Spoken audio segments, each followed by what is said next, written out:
Evolution is usually a game of efficiency. It builds sleek cheetahs to run fast. It builds tall giraffes to reach high leaves. But sometimes, evolution wakes up and chooses violence. 24 million years ago, the plains of North America were ruled not by a cat, not by a bear, and not by a wolf. They were ruled by a creature that looked like a biological tank constructed from spare parts. It had the legs of a sprinter, the body of a bison, and a head that looked like it was designed by a horror movie special effects team. This is Deoden.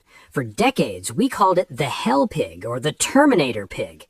We thought it was just a giant, angry bacon factory.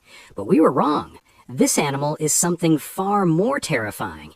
It is a cousin of the hippopotamus that decided to leave the water, grow legs like a racehorse, and hunt on dry land.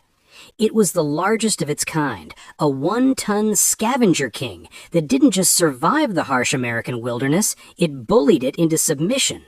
But how did such a monster evolve? What fueled a biological engine this massive? And why, after millions of years of dominance, did the Hell Pig suddenly vanish from the face of the earth? Today on Terra Time Capsules, we are stepping into the ring with the heavyweight champion of the Oligocene. To understand the terror of the Deoden, we first have to appreciate its sheer scale.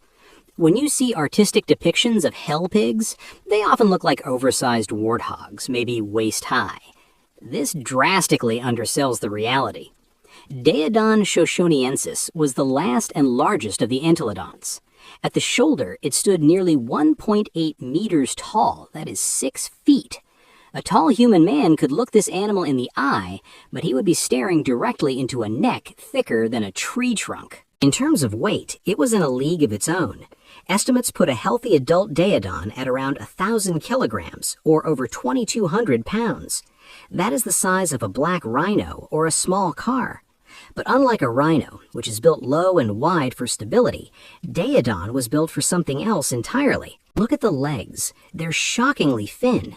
The bones of the lower leg are fused together, a trait we usually see in animals designed for high-speed endurance running, like horses or antelope. This suggests that Deoden wasn't a slow, lumbering scavenger that waddled from carcass to carcass. It was a sprinter. Biomechanics experts estimate this 1-ton beast could hit speeds of 30 to 35 miles per hour. Imagine a creature the size of a buffalo charging at you with the speed of a racehorse. You cannot outrun it. You cannot wrestle it. But the most impressive piece of engineering is on its back. Fossil vertebrae show massive neural spines rising from the shoulders. In life, these would have anchored a gigantic hump of muscle. This wasn't for storing fat like a camel. It was a suspension bridge. This muscle cluster acted as a cantilever to support the animal's ludicrously heavy head. It allowed Deoden to whip its skull sideways with devastating force and speed, turning its head into a sledgehammer during combat. And trust me, you did not want to get hit by that head. The head of the Deoden is perhaps the most grotesque masterpiece evolution ever sculpted. It is nearly a meter long, or 3 feet, of bone, teeth, and bad attitude. But it's the shape that gives it the nickname Hell Pig. Dominating the face are these, the jugal flanges. These are massive, bony plates that flare out from the cheekbones like rigid wings. Below them, on the jawline, are knobby protrusions called mandibular tubercles. For decades, paleontologists argued about their purpose. Were they for attaching massive jaw muscles? No, the muscle attachment points don't line up. The leading theory today is far more violent. They were armor. Deodons were likely fiercely territorial. When two 2,000-pound monsters fight, biting can be fatal for both. So they engaged in lateral head swiping. They would stand side by side and slam their heavy heads into each other's flanks. The bony flanges on the cheeks protected their eyes and throats from these bone-shattering impacts. We know this because we have the forensic evidence. Museum collections hold entelodont skulls with deep-healed puncture marks or scars that perfectly match the teeth of other entelodonts. One famous skull even has a tooth tip embedded in the bone near the eye. These animals lived violent, brutal lives, and they wore the scars to prove it. We need to address the elephant in the room, or rather the pig in the room. We call them hell pigs. They have cloven hooves like pigs. They have snouts like pigs. They ate everything like pigs. But genetically, they are imposters. In recent years, detailed analysis of their anatomy and DNA from their closest living relatives has rewritten the family tree. Entelodonts are not pigs. They sit on a branch called Setencodontomorpha. This is a fancy way of saying their closest living relatives are hippos and whales. Right, the Daeodon is essentially a land hippo that evolved to fill the niche of a wolf. When you view them through this lens, their behavior makes terrifying sense. The hippopotamus is widely considered the most aggressive, dangerous large land mammal in Africa today. It is a vegetarian that kills crocodiles and capsizes boats just because it can. Now, take that aggression, strip away the water, give it long legs, and make it crave meat. That is the Daeodon. It combines the temper of a hippo with the appetite of a shark. So what did this land hippo eat? The answer is whatever it wanted. The dentition of Daeodon is a biological Swiss Army knife. In the front, it possesses massive interlocking canines the size of bananas. These were used for display, intimidation, and slashing. But the back teeth tell a different story. It lacked the shearing carnassial teeth of true carnivores like lions or wolves. Instead, it had bunodont molars, massive, flat, crushing surfaces. This suggests Daeodon was an omnivore.